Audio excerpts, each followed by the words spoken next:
Welcome to one more edition of Politics Done Right. I'm Egberto Willis. I'm here with the one and only president of Indivisible Houston. And you know what? That is only one of the many things Daniel J. Cohen does here in Houston. Daniel J. Cohen, how are you doing, my brother?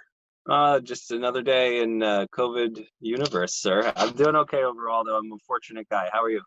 I am doing fine, but let me tell you something. I know you so well, and you are normally out there in the field, and to watch you having to stay mostly sort of cooped up, you have to be going crazy, Daniel. Yeah, I am, but I was always going crazy at first. No, I mean, look, man, we're still active, we're still doing things, we're still fighting, we're still doing all the research side of things, we're having conversations like this. And the other side of it is, I mean, if I'm just being totally honest here, I just want everybody to know that, if I need to, I got ways to get out there that are There pretty you go, brother. There you go. Hey, listen, you have the well-engineered mask. I'm gonna have to look for that, dude. It's only for those who go to 60,000 person protests in the wake of police brutality, and only a few, I guess. But no, look, I mean, there's stuff that's still going on. There are ways to do things socially distanced. There were 25 people distanced out in front of John Cornyn's office yesterday for the 184th week of the John Cornyn Tuesday protest cruise, weekly John Cornyn Tuesday protest.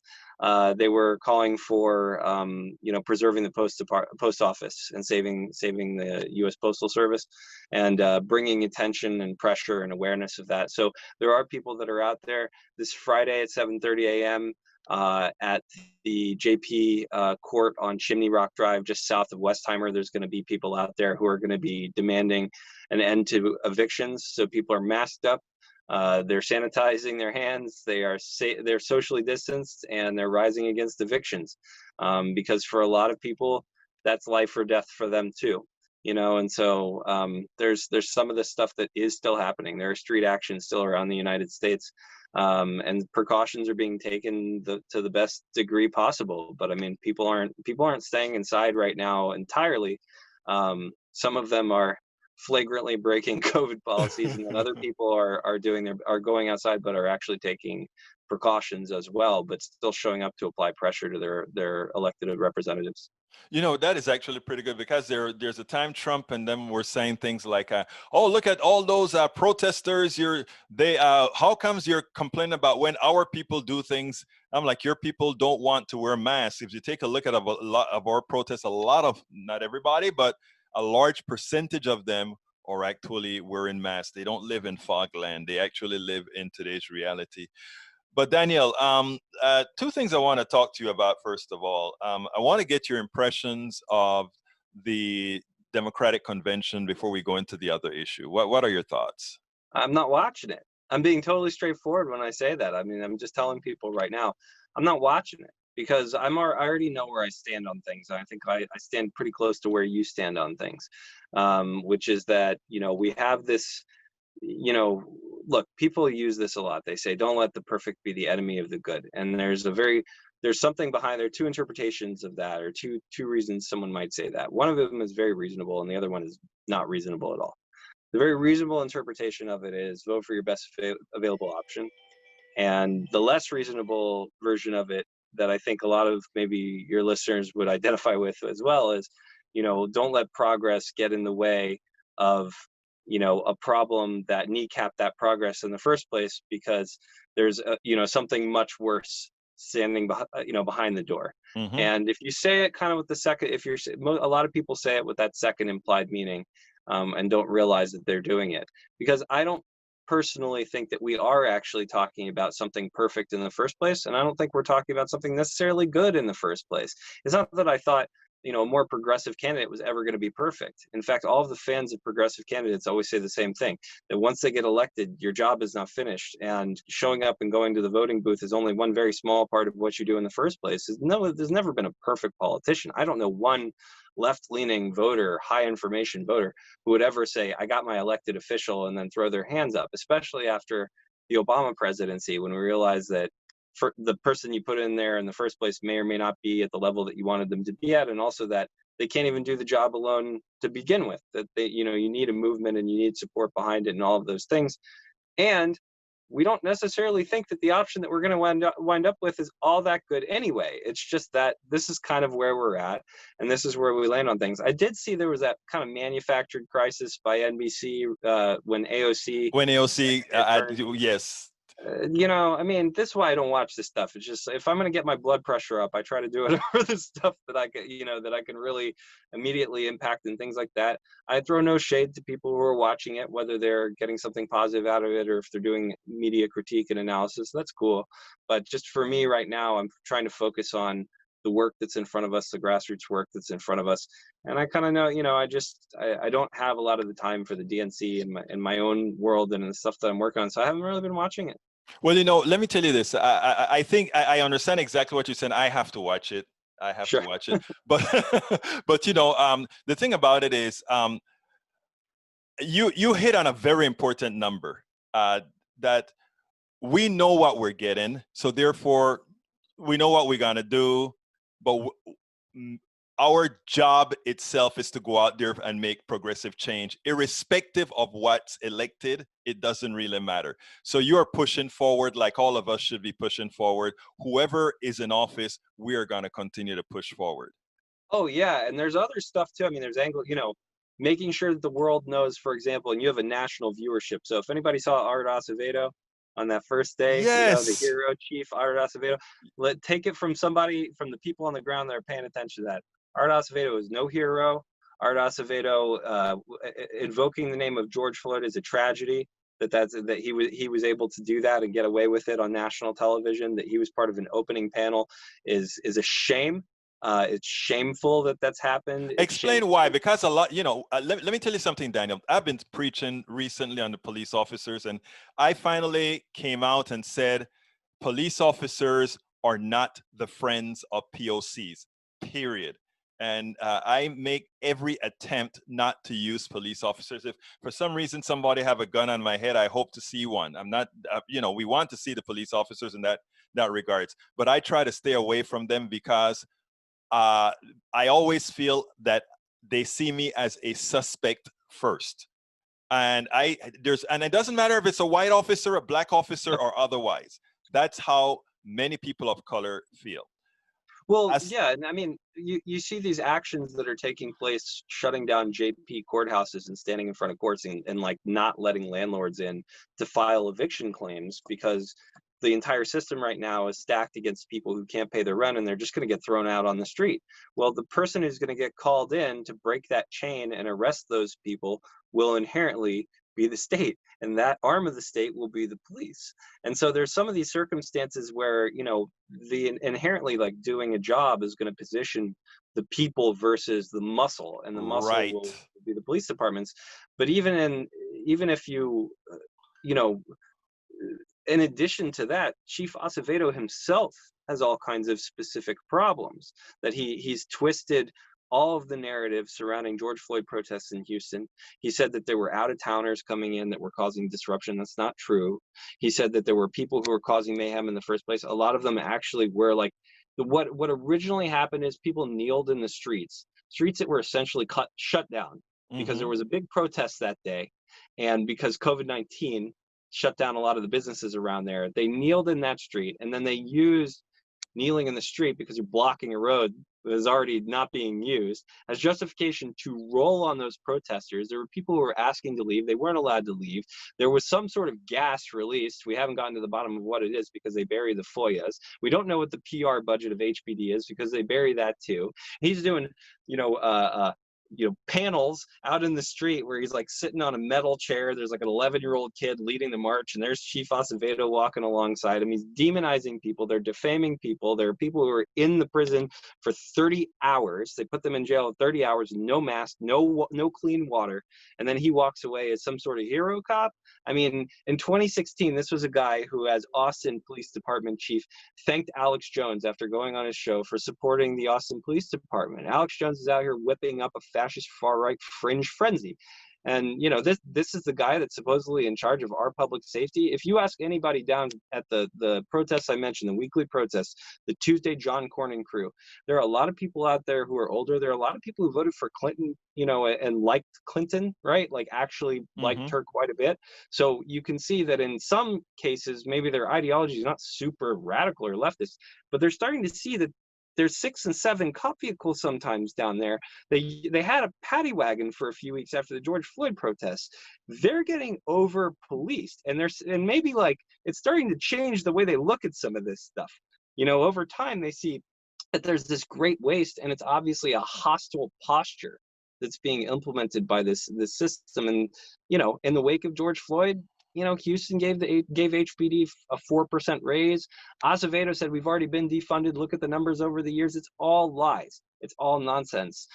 But he's been on The View, and he's been Let me tell you something that really got me irate, though, Daniel. The governor comes out yesterday and he says any municipality or city that reduces their police budgets will get their property taxes frozen. What do you think about that? I mean, it's amazing how the state has really come down hard to ensure that policing gets all the funding it needs, but when it comes to giving psychological services or all these other kinds of services, we're always ready to cut them.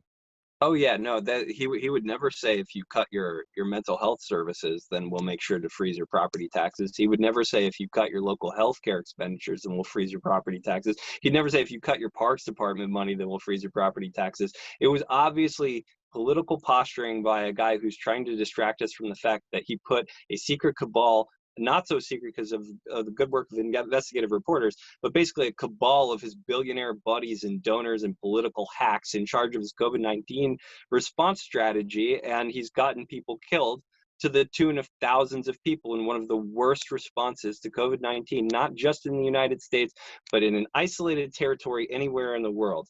That Greg Abbott has positioned us for failure. He's gotten kids killed. He's gotten elderly folks killed, and has completely dropped the ball in terms of taking care of working families in the state of Texas. And it's only to benefit his rich donor class buddies. So he changes the conversation whenever he can because he screwed up COVID-19.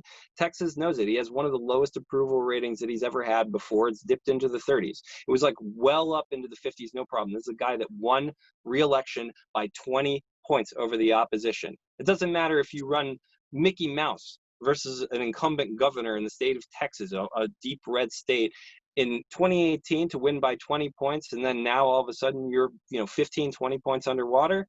I mean, that tells Texas, you everything you do. Yeah, Texas is gonna. I think people tell me I'm crazy. I think Texas is going to surprise a whole lot of people in the 2020 election, not to speak about the 2022 election when we elect a governor again.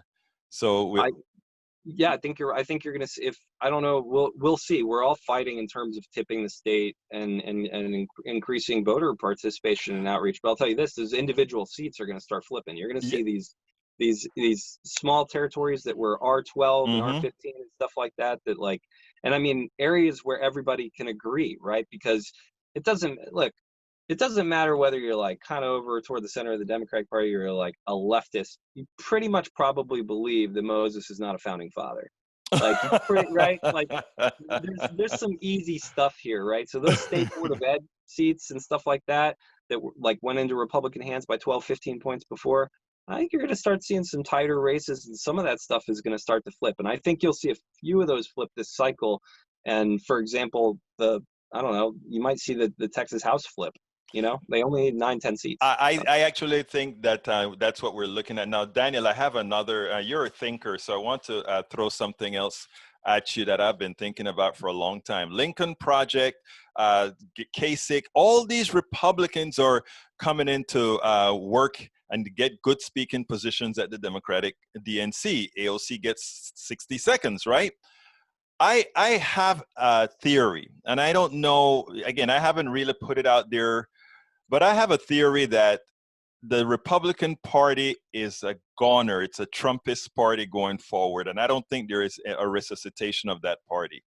My hunch is that all these right of center Republicans are going to be coming to populate the Democratic Party, uniting with the left of center and centrist Democrats, and both together try to weasel out of all the big things we as progressives want within the party. What's your thoughts on that?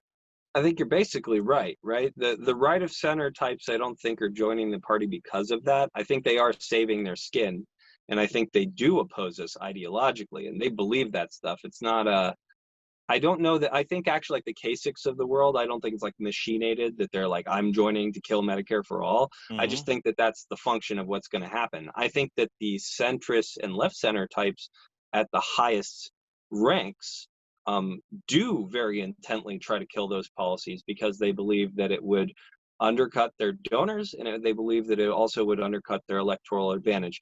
The electoral advantage side of it, I think that that changes from day to day. I know a lot of times progressives say Medicare for all is super popular, and I know that a lot of the centrists say, well, we can't go that far because then we'll look like we're wild. I think that that stuff is really complicated, and it actually depends on the person and the place in a given day and kind of how And things how are, the question is asked. how the question is asked. I think that that stuff is very complicated, and I always tell people that if you hear me say something, I don't say it because it's popular with the electorate anyway. Like, that's not my job. That's somebody else's job to figure that out. There's a lot of people that do. I think that, but I do think that the donor pressure has a lot to do with it, because we know that we have a paper trail where there's a lot of people who try to kill Medicare for all behind the scenes, who are working for insurance and pharmaceutical companies, and they have deep pockets, and we see that a lot of their money flows into the pockets of people who are at the top of the Democratic Party and the elected officials that are at the top of the Democratic Party. So got to be an influence. Yeah, no, I agree with you that it's at the top, because, and when we talk about, if you go down lower, I have this thing that I do, and I kind of wrote it up in my new book, It's Worth It, and where I actually talk to people about saying, don't talk about Medicare for all, don't talk about all these issues, start talking about what all these issues do. Anyway, I think, as it turns out, what you're going to find is that when you start talking to people about their wants and their needs, that's where we get some equalization, some merging, right? But when you start giving it labels, you run into trouble. So those are the kinds of arguments that I've been having with even people on the right, and being very successful at it, right? And that's what I put in the new book that I just wrote. Now, I think it is up on all of us, you, me, and all the activists out there, to sort of do just that. And I'm not asking Daniel to go meet with some Trumpist right people. You're not going to do that. That's not your place. That's my No, place. that's not my place. No, Yeah. but I what I appreciate about what you wrote, and what I will say is, I have a friend whose mom has been driving him crazy with the stuff, and she's way out there. And so he said, I've just been trying to talk to her, and I don't know how. And I said, well, I haven't read it yet, but here's a great read. And it is something I would read, because one day I might wind up, when, COVID conditions are over, I might wind up sitting on a bus. And if I have to sit there for 5 minutes, if I can make up a little bit of territory, it won't be super comfortable, but I'm here for a fight. So I may as well be equipped. That is, I think that is important. But again, we're on the right side. Anyhow, lastly, one last thing I want to talk to you about. You were irate, Daniel. Talk to me about this new Republican convert to the love of Senor Biden, who actually used to put kids in cages. So yeah, this really drove me out there, right? Is that, it's bad enough. It seems like it's worse after another. First you had the Bloombergs, right? And then you had the Steve Schmidt crowd and all that stuff. And, and at some point, there was like Bill Kristol and all these different people that came over.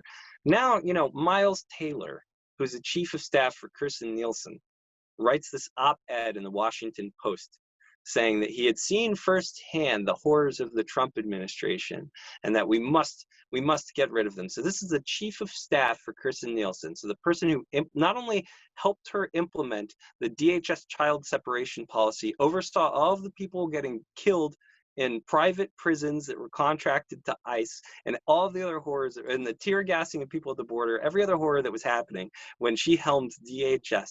And he turns around and basically he jumps. It's the most obvious rap from a sinking ship editorial that you've ever read in your entire life. Washington Post's fact checkers, and Washington Post ran the editorial now for Miles Taylor, but their fact checkers, a couple years, when the DHS policy came out, Nielsen says, we are not separating families at the border, period. The Washington Post fact checkers called that Orwellian. They called that an It was a Orwellian, lie. and he was her chief of staff at the time, covering her six. So now 2 years later, he writes an editorial saying that the Trump administration has got to go. What really set me off about this, though, is that there are people out there that say whatever it takes, whatever support we can get for Joe Biden to get Trump out of there, that's the support we should take. And I'm like, let me get this straight. One of the reasons you think Donald Trump is so horrible, and you're right about this, is that he's separating families. He's instituted a family separation policy that takes an older system that was already bad, but makes it that much worse. And this was a guy that helped implement it, right? And he leaves and suddenly says, yeah, that guy over there is the bad guy. Let's throw him out. And you suddenly lionize him and accept his help at that point. I mean, it's like so what really, at the end of this conversation, I said to somebody, yeah, sure, let's accept whatever help it takes to get Biden out, right? We'll take his ICE chief. Maybe he'll endorse Joe Biden. What about Roy Moore? Maybe Roy Moore can endorse Joe Biden. We can all cheer about it. He said, whatever gets rid of Trump. And I was just like, you guys lost the plot. You completely lost the plot because you can project all of the evil onto a man instead of a philosophy. And if you've gone that far with it, then you don't really care about the people that are being impacted, and you don't really care about the problems that are occurring. What you care about is literally just making sure that the man goes away, not the problems. But Daniel, I'm going to say something that always gets me in trouble. But the man is nothing but what we have always been on steroids. So he gave, I mean, it was like the knee of that police officer on that guy's neck, on George Floyd's neck. That was something that everybody could see on steroids, because that is how we feel. The cops always have the boot on our necks. The problem is nobody sees it. America saw it. And when America saw it, they said, could that really be us?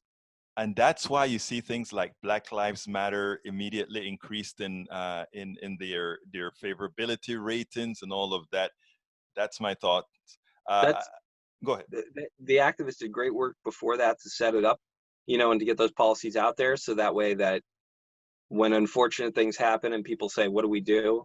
The solutions are popularized. And when, I mean, you're absolutely right that none of that was new.